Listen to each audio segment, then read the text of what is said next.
Well, crossing America these days is all about freeways and fast food. But there is a more adventurous way to cross the USA, and that's on dirt.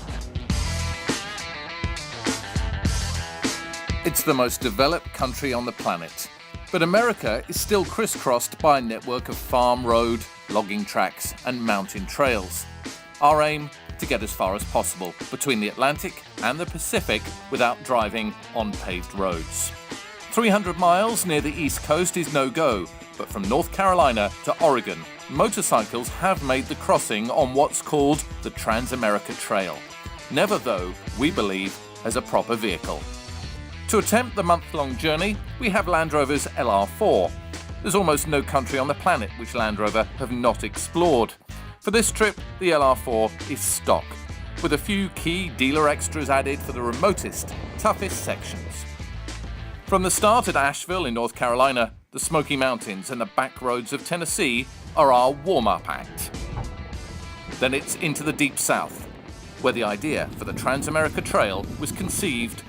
I had a dual sport bike, and I did not want to ride on the interstate. I did not want to ride on U.S. highways, so I said, I'm gonna go out in the outback and find some gravel roads and make me a little loop. So I finished Mississippi, I got to Arkansas, and I said, hey, this is pretty good. I just kept on going until I got to the Pacific Ocean. Our pathfinder is veteran adventurer Tom T.C. Collins. From Madagascar to Montana, he's taken Land Rovers places where few other wheeled vehicles can go.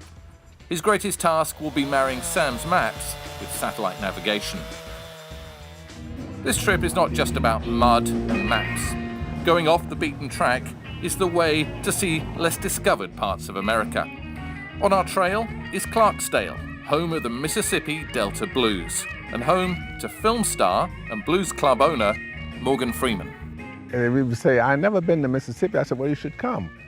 Blues started out in cotton fields, and people working in those cotton fields, they would sing. We call it field holler.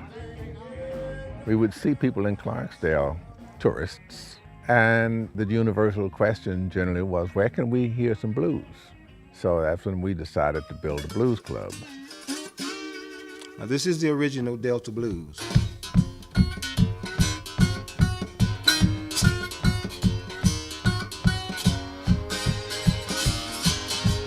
The blues gets in your soul, and we don't want to leave the heat and passion of Mississippi, but this is a mammoth trip.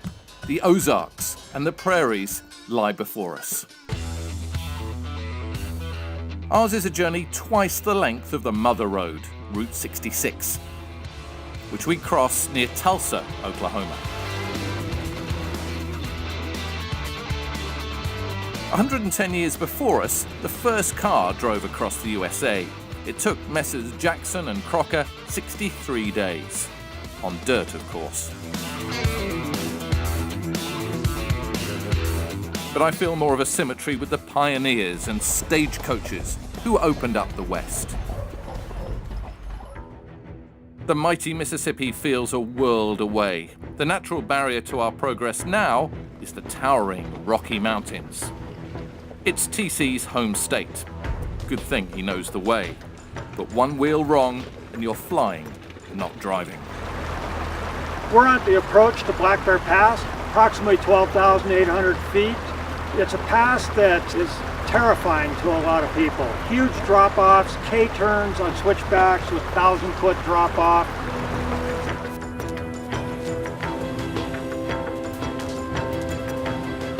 We're out of Colorado and the Rocky Mountains, and now we're into the high desert of Utah. It's hotter, it's dustier, but it's just as dramatic. Crawling pace, we tackle Black Dragon Canyon. A few hundred feet away is I-70. In the same time it takes us to go 20 miles, we could reach Seattle, 800 miles away on the interstate. The desert is a place few animals and even fewer humans can endure. Outside Moab, we meet a man who has tunneled underground to survive the heat. This is the cave, living in the rock. About 68 to 72 year-round. Doesn't matter what's going on outside. Plus, the other thing is there is no maintenance on this house and the roof don't leak.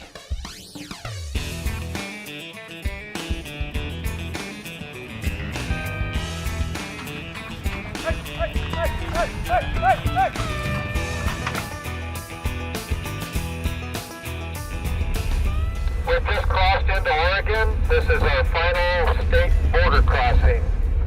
It's our last state, and one we have in common with pioneers and the pioneering motorists of 1903. But we're not out of the woods yet. Fallen trees block our trail, but there is worse still to come.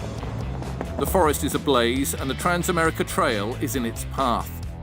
The Pacific is no more than 50 miles away, but our exit to the ocean and trail end is an inferno. All those pink areas, those are the fires that are immediately on our route.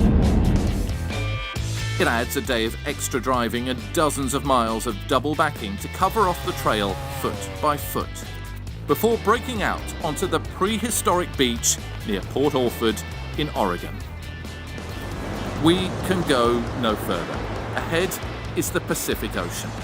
We are 4,375 miles from our start, and the same distance ahead is Tokyo, Japan.